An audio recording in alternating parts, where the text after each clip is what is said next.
Welcome to the 14th community call of 2026. To kick us off, I think we've got some product updates from Tuesday. Now live. Thank you, Ned, for sharing that. What do we got here? Improved reliability, clearer workflows, and better visibility across flights and zones. So we got a flight tab now. You can easily access and filter your flight history directly from the main tab bar. We've got clearer messaging around zones and reservations. So when reservations aren't allowed, they'll be disabled. The reserve button will be disabled. And rewards on the map should be clearer. As requested, token reward tiles now appear gold for better visibility. That one's come up. We've also got some fixes. Should be more reliable flight start and takeoff. Got a fly zone fix. If DJI fly zone data doesn't load, the app now warns you instead of freezing and prompts a restart. We've got a Map Libra update for better performance and compatibility, and enhanced crash reporting and flight logs. Thrilling stuff all around. Graham, did you want to take us through the demand-led missions, or would you like me to? I can run through those, yeah. So I see some good reservation activity already near Columbus, New Albany. There were 32 missions there mapping at $20 each, so $640 in total rewards, and someone's laid down some reservations, so hopefully they are nearby or on their way out there in the next day or two. Telkwa-Smithers area, northern British Columbia, 66 missions went live there.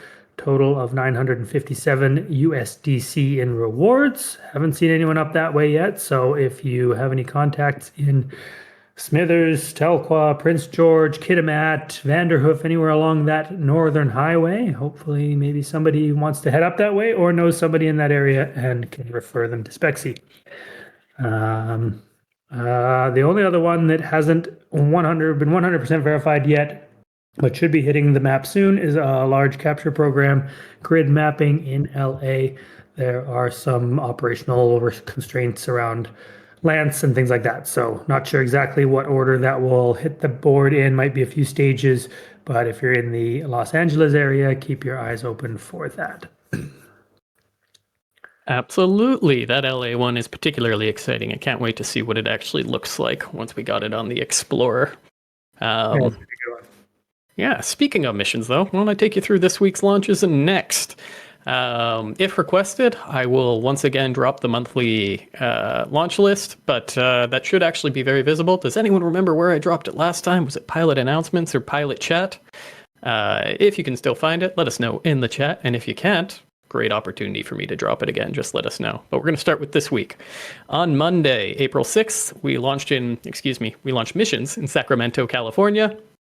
On April 7th, Telkwa-Smithers BC was put on the board, as just noted, as well as Memphis, Tennessee. Memphis, Tennessee with almost 300 missions. On April 8th, Tucson, Arizona. April 9th, Tulsa. Hey, Graham, where's Tulsa? Tulsa. I feel like I want to say Oklahoma again. Oklahoma. Good decision. Sorry, I got that one wrong last time, and it was extremely embarrassing. So I thought I would make it embarrassing for myself again. That brings us to tomorrow, Denver, Colorado, once again on the network. Next week, Richmond, Virginia on Monday, April 13th. On Tuesday, April 14th, Houston, Texas will have about 300 new missions. On April 15th, Edmonton, Alberta. April 16th, Virginia Beach, Virginia. Also on April 16th, some more missions in Texas, in Dallas, Texas. And then on Friday, April 17th, Ottawa, Ontario will have about 300 missions come out. That's it on the mission side. Did we have any success tracking down the mission launch calendar? Or will folks need that posted again for April? Let us know in the chat. Yeah, let's drop it again. Probably a good idea to keep it front and center. Not a bad idea. I will do so after this call. Speaking of the Spexy and LayerDrone network, that was a terrible non sequitur. I apologize. As you may have noticed, the Discord finally got that navigation update I've been promising. No more floating channels, everything clearly labeled. I'm going to be doing some more updates as we move forward. One thing that's coming down the pipeline is we're going to be refining roles, updating channels throughout. One decision we have made that will be announced in more detail next week is Raiders and Super Raiders. You might have seen the channel. You might have seen the role. You might even be in the role. These will be retired as roles, and we will be having some founding community or community leader style roles to replace them. We're not replacing the people, of course. We're going to be talking to them first about what's coming up. And they are some people who played some pretty foundational role founding this community effectively, at least the XP side. So we're going to do as much as we can there to reward those people while moving this forward. Other things to always mention, your XP is always being tracked and recorded as community contributions, similar to how RP represents pilot contributions. So that's the preview on next week's update there. One thing I wanted to flag on the community side, it's been a great week for new pilots. Or at least new pilots registering. We had over 60 new pilots over the past week register, and that's fantastic to see. We've also had some people I wanted to call out from the community. I had a list of people I wanted to call out, and I also got a list of people that I just saw acting. So let me just get through this. First of all, your community leaders for this week. First one's no surprise, Daijubuo. Second, less familiar to all of us, I'm sure. And third, Prevails. Sorry, I never said the second one. That is hard to say. Rollsworks FX. Yeah, so these are the top XP earners from the past week. I probably should have given more context.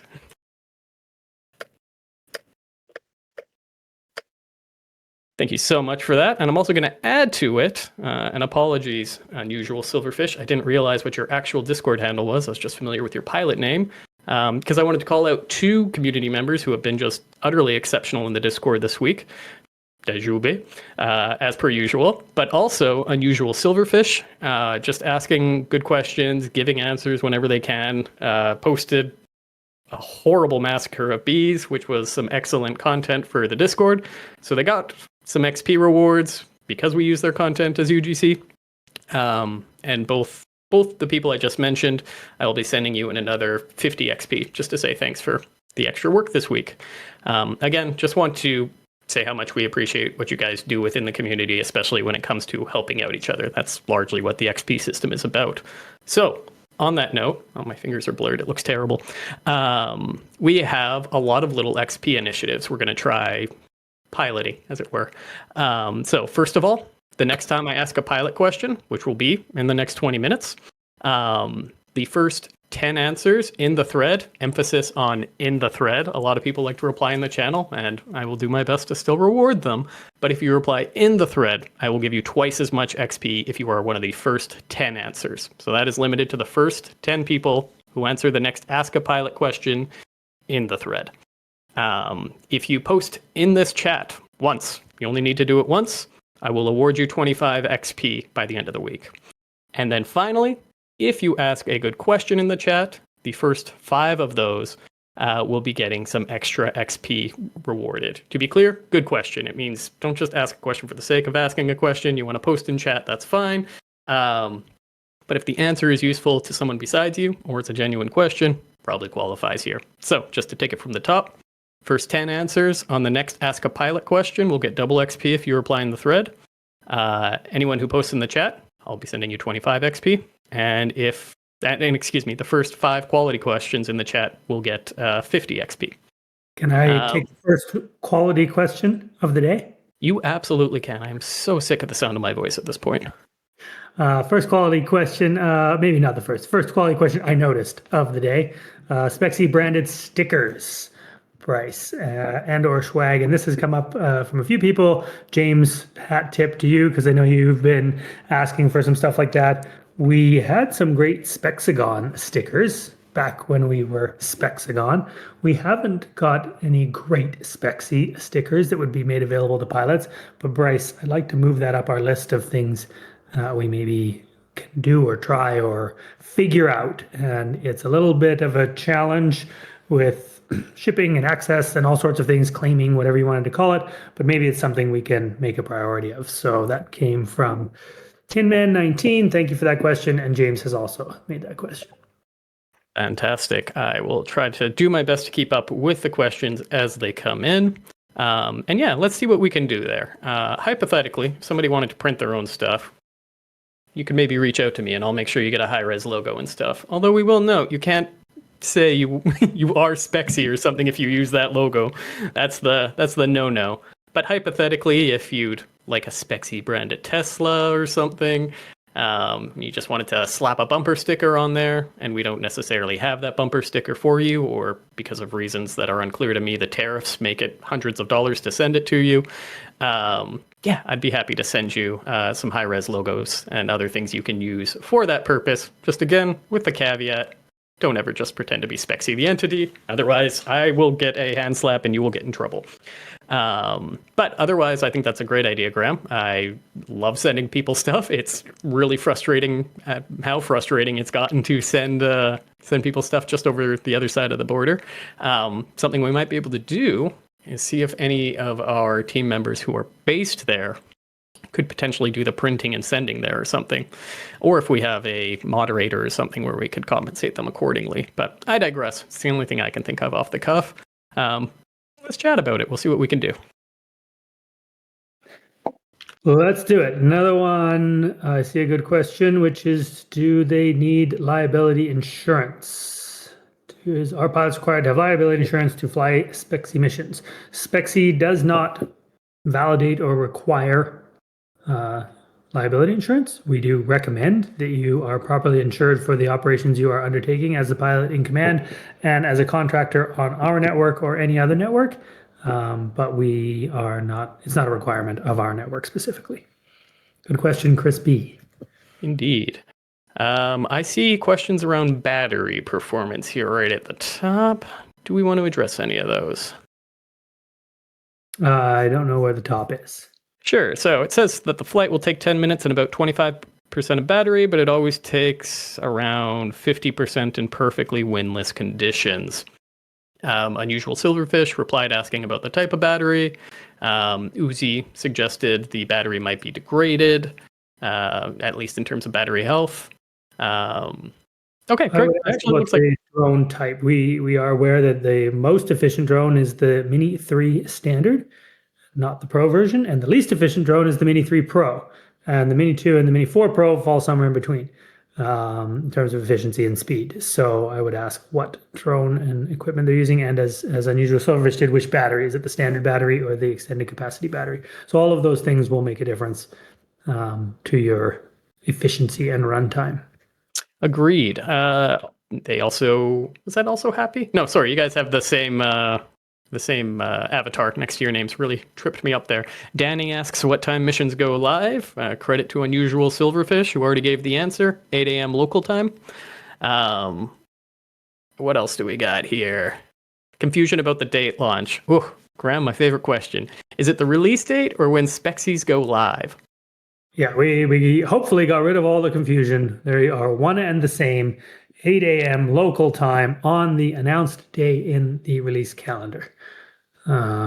Should be simple. Date is the date. Simple now. I understand why it wasn't historically. Let's be clear. There's a reason to be confused, but moving forward, hopefully it's less confusing. All right. Sorry for the catch-up, guys. Not a question. We need more missions in Atlanta and Statesboro. Not a bad idea. I see the Spexy branded stickers question from Tin Man, which is a good question, and we will do everything we can. Escalate it. What else do we got? I see a question here. Are flights pre-approved by the FAA from promptologist? And the answer is no. Big no. Capital N-O with an exclamation mark. We do our best in our pre-planning not to put flights where there are obstacles, tall buildings, tall trees, anything that the drone might fly into. That is an imperfect science because there are cranes that get erected, there are buildings that get built and don't exist in open source GIS data. The pilot in command is always 100% of the time responsible for safe and legal flight. The Spexagon being there, the cash reward being there does not ensure or provide any type of guarantee that the flight airspace is safe. It doesn't provide any guarantee that the launch or land location you choose to launch or land from is safe. If it's private property, you need to discuss with property owners. If it's public property and there are bylaws, you need to be aware of those bylaws. So the pilot is responsible for ensuring safe and legal flight from start to end, from launch to land. I like that question because I like to make that clear to everybody. Please take your time. Please move slowly. Please operate legally. Please review the airspace. Go to altitude. Do a 360 with your drone. Check for cranes. Check for trees. Check for cell towers. The drone does follow terrain at 80 meters, 262 feet.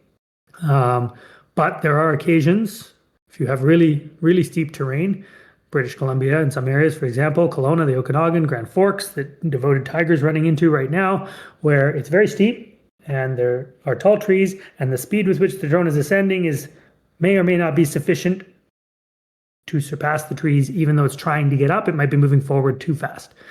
You need to be aware of that. You need to be cautious. If something looks like it's too hard to fly, don't fly it. It's not worth $8, $10, $12. Let us know. You can report it right in the app. Hey, this zone's dangerous. I'm not sure I'll be able to fly it. Moving on to an easier zone. Totally fine.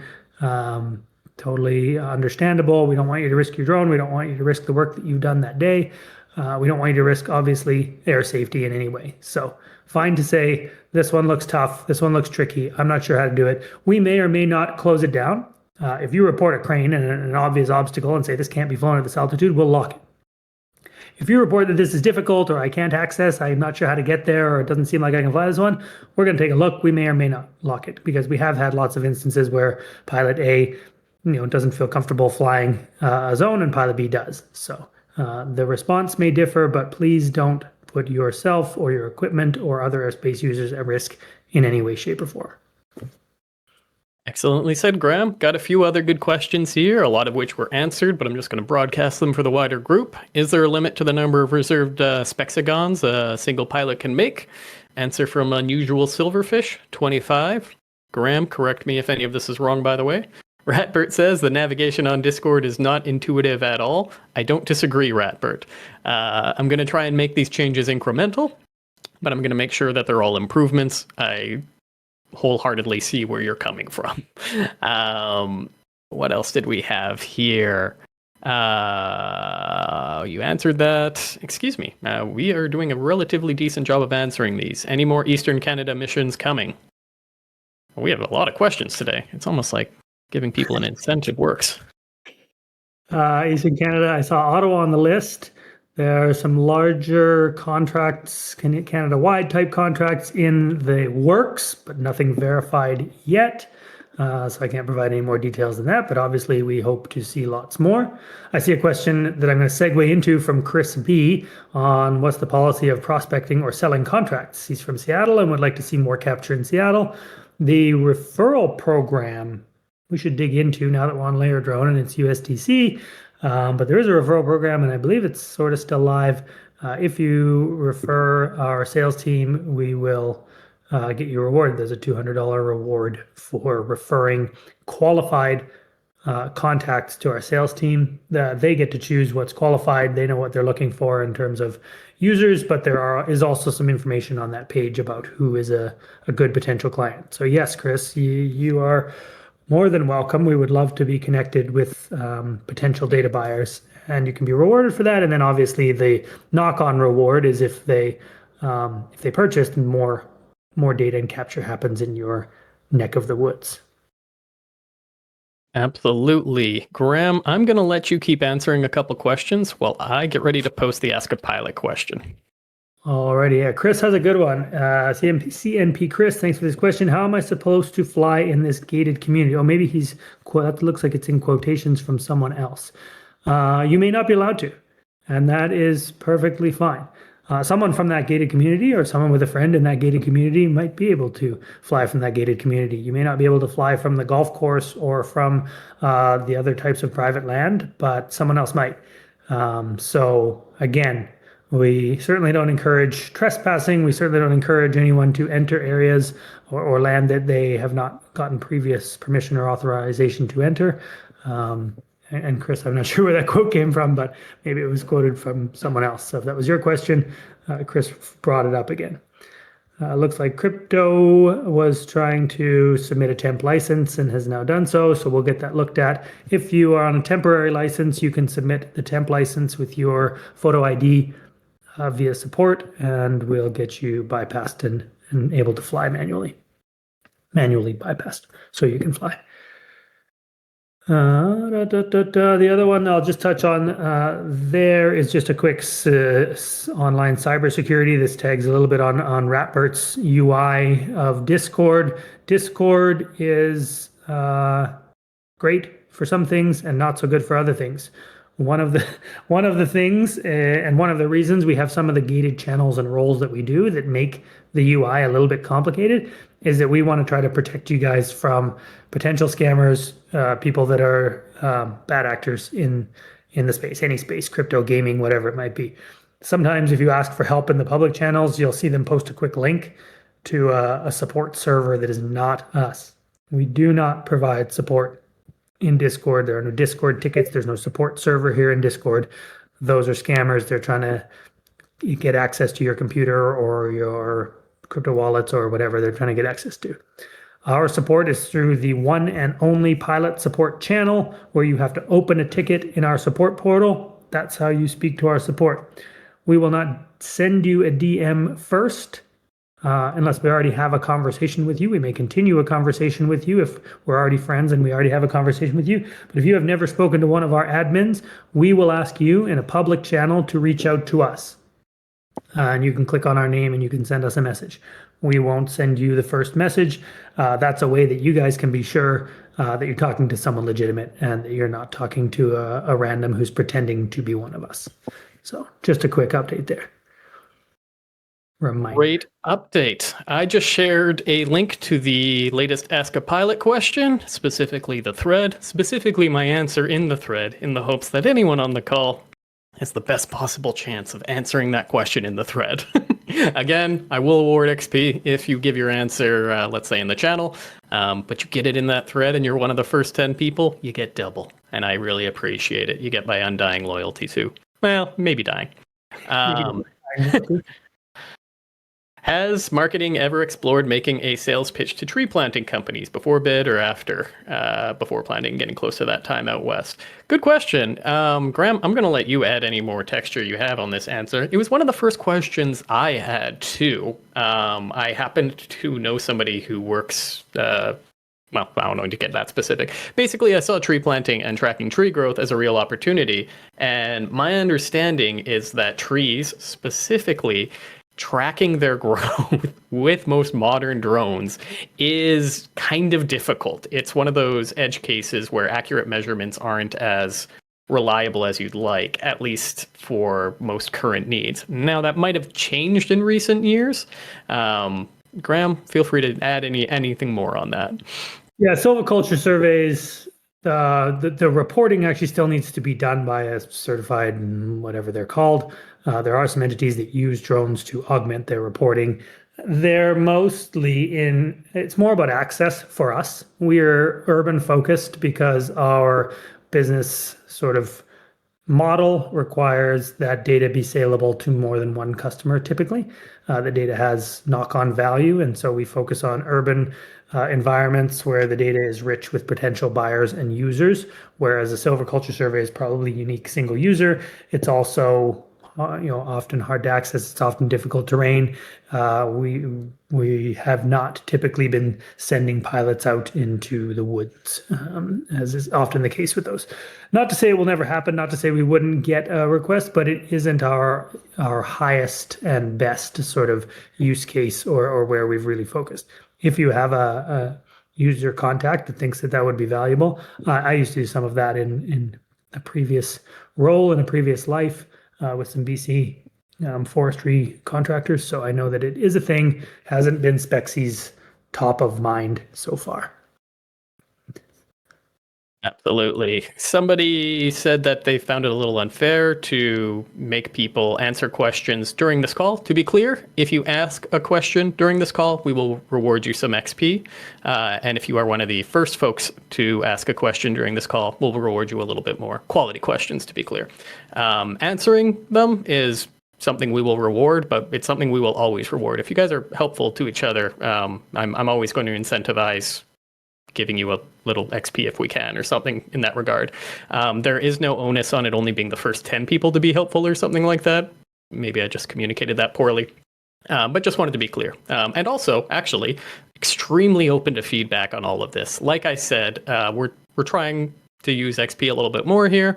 I want more people on these calls. I'm finding your guys' actual knowledge and sharing it is probably one of the most useful things from this Discord for a lot of folks, for myself at least. So I'm just trying to encourage that as much as possible. If it feels bad or you see reasons why it doesn't work well, please let me know. That's exactly the kind of feedback we're looking for. You can either DM me. I take a little while to respond to DMs. I get way too many. But you can also post that feedback in any open channel. I see, by the way, the question is absolutely exploding. So maybe we'll make it the first 20 responses get double XP. I see 20 messages now, so that's officially it. Perfect. I have a great question from Inappropriate Wildebeest. Not that he's inappropriate, that's his username. Not an appropriate question. Is there a reason we want pilot names displayed? We never actually asked for that specifically. Some pilots chose to do it, and it is helpful. The reason I'll tell you why and that it might be beneficial to you is occasionally we are looking for pilots in specific areas for one-off work or roles. And if we can quickly see that you flew in Indianapolis and we have more work or specific work near Indianapolis, there are occasionally requirements for us to have pilots who we allow to fly at a higher altitude, or that we offer some completion incentives to travel a specific distance. If we can easily figure out who you are, you might be the person that gets that we ask. There's no requirement to put your pilot username in your as your Discord handle. It's only helpful for those purposes. I occasionally, and Nav occasionally reaches out to people and says, "Hey, we noticed that you flew, some missions here recently. We have some additional missions coming up in that area that are time sensitive. Would you be open to flying them, or to helping us out with them?" Absolutely. We've only just got a minute left. Some questions still coming up. We'll do our best to respond to these asynchronously in one of the public channels as appropriate. But, actually, one other thing to flag for you guys. Sorry, I just remembered this. I'm going to be doing a live stream in 30 minutes with on-chain media that is linked on the LayerDrone X account. But yes, I was just going to bring up, we now have less than 30 seconds because I just used up what minimal air we had to talk about myself for a little bit. And I see some folks asking some good questions. How can I change my pilot handle as my handle in here without changing it completely on Discord and not paying for Nitro? I think I can answer that one real quick. You just go to... I can answer that one real quick.